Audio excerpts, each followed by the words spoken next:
अस्सलाम वालेकुम, welcome to my channel में मैं आप लोगों को टिप्स दूंगा अपने एक्सपीरियंसेस को लेके कि रिसेंटली एक दो इंसिडेंट हुए इस वीक में, तो मैंने सोचा कि let's make an video for my all friends. Communication कितना इंपॉर्टेंस रखती है।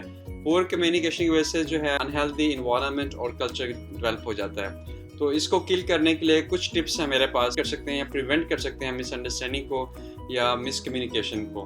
तो पहला पॉइंट है वो है क्लैरिटी। जब भी आप कोई डिस्कशन स्टार्ट करें कि तो मेक श्योर करें कि आप उससे क्लियर हैं जो आप कहना चाह रहे हैं। अपना पॉइंट ऑफ व्यू आप सामने क्लियर रखें, शॉर्ट रखें, घुमा के बात ना करें। वो आपकी बात को पिक करे और उस बात को लेके वो उसे आगे अपना कंस्ट्रक्टिव ओपिनियन दे सके आपको। तो ये एक बहुत बड़ा फ्लॉज है हमारे अंदर। जब भी हम कोई कम्युनिकेशन करने जाते हैं तो हम आपस में जो है वो डिस्कशन जो है वो सब्जेक्ट कुछ होता है तो कहीं चले कहीं और जाते हैं। तो मेक श्योर कि आपकी डिस्कशन जो है क्लियर हो, क्लैरिटी पे डिपेंड करती हो। ऐसा नहीं हो कि हंकी बंकी या बोंगियाँ मारी हुई हों। सेकंड पॉइंट है कंसाइसनेस, मतलब कि आपकी जो डिस्कशन है वो शॉर्ट हो, पॉइंट टू पॉइंट हो, टारगेट को हिट करती हो। अपना पॉइंट ऑफ व्यू सामने रखें ताकि अगला उसको समझ सके। जैसे मैंने पहले बताया, क्लैरिटी होनी चाहिए, बात को आपने करना क्या है, सब्जेक्ट क्या है आपका, आप उस पर रहें, अपनी बात क्लियर सामने रखें। सेकंड पॉइंट कि वो ब्रीफ हो, डिटेल में मत जाएं आप। थर्ड पॉइंट है कोहेरेंस, मतलब कि आपने लॉजिकल रहना है। आपका जो पॉइंट ऑफ व्यू है, जो सब्जेक्ट है वो लॉजिकल हो, इलॉजिकल नहीं होना चाहिए। आप पॉइंट टू पॉइंट भी रह रहे हैं, ब्रीफ भी हैं और लॉजिकल बात नहीं कर रहे हैं। ये एक रीज़न बन सकती है आपकी मिसकम्युनिकेशन की। फोर्थ पॉइंट है मेरे पास रेलिवेंस। आपकी जो डिस्कशन है वो रेलिवेंस होनी चाहिए। ऐसा नहीं हो कि आपने बात कुछ करनी है, स्टोरी आप कुछ और सुना रहे हैं और आपसे कहा कुछ और जा रहा है, आप कहीं और डायरेक्शन में जा रहे हैं या खुद से गूगल कर रहे हैं और सोच रहे हैं कि नहीं ऐसा नहीं होगा, ऐसा हो जाएगा। तो काइंडली इसे अवॉइड करें, स्ट्रेट फॉरवर्ड रहें, अपनी बात को स्ट्रेट फॉरवर्ड ही रखें। नेक्स्ट पॉइंट है एम्पैथी का। उसमें क्या होता है कि आपने ये ख्याल रखना है कि आपने दूसरे की बात को वेटेज देनी है, उसको सुनना है, रिस्पेक्ट करनी है उसके पर्सपेक्टिव की और उसके इमोशंस की।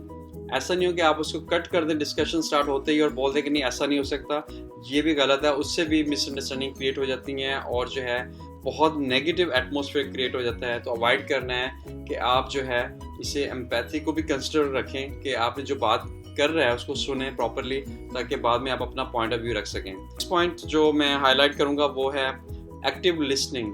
Active listening is very important कि आप जो है सामने वाले को सुने प्रॉपरली कि बोलना क्या चाह रहा है, वो आपको मैसेज क्या देना चाह रहा है। अगर आप दरमियान में इंटरप्ट कर देंगे या उसकी बात मुकम्मल नहीं होने देंगे तो आप उसे एक तो मिसअंडरस्टैंड करेंगे, जो वो कहना चाह रहा है उसके पर्सपेक्टिव की रिस्पेक्ट नहीं कर रहे, तो एग्रेशन में बात जा सकती है, नेगेटिव आउटकम आएगा और जो है एक अनहेल्दी एटमॉस्फेयर और कल्चर डेवलप हो जाएगा जिसको प्रिवेंट करना मुश्किल हो जाएगा। एंड अब क्या होगा कि उसमें बहुत सारे क्लैशेस हो जाएंगे। Last but not least, feedback.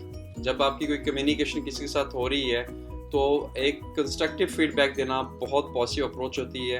अगर आपको उसका पर्सपेक्टिव समझ नहीं आया या उसकी बात इलॉजिकल लगी आपको, तो आप अपना कंस्ट्रक्टिव उस पर फीडबैक दे सकते हैं। या ऐसे नहीं तो ऐसे कर लेते हैं, या ऐसे नहीं तो ऐसे कर लें, हो सकता है ये ऐसे नहीं ऐसे हो सकता है, तो आप इसको इम्प्रूव कर सकते हैं। और अगर आप मेरा ओपिनियन पूछें तो जो इफेक्टिव कम्युनिकेशन है वो एक इम्पोर्टेंट रोल अदा करती है। आपका पर्सनल लाइफ हो या पर्सनल रिलेशनशिप हो या वर्क प्लेस हो, तो वहाँ पे इसका एक इम्पोर्टेंट रोल होता है। तो मेक श्योर करें कि आप जब भी कम्युनिकेट कर रहे हैं तो इन पॉइंट्स को अगर मद्देनज़र रखेंगे तो उससे काफ़ी ज़्यादा फ़ायदा होगा आपको भी और दूसरे को भी, और इस तरह से पॉजिटिव एक कल्चर बन जाएगा। आई वुड से कि आप इफेक्टिव कम्युनिकेशन के रूल्स को सामने रखें ताकि आप दूसरे के पर्सपेक्टिव को सुन सकें। इस चैनल से जुड़े रहिएगा। अगर ये वीडियो अच्छी लगे तो please don't forget to subscribe and like. Thank you for watching.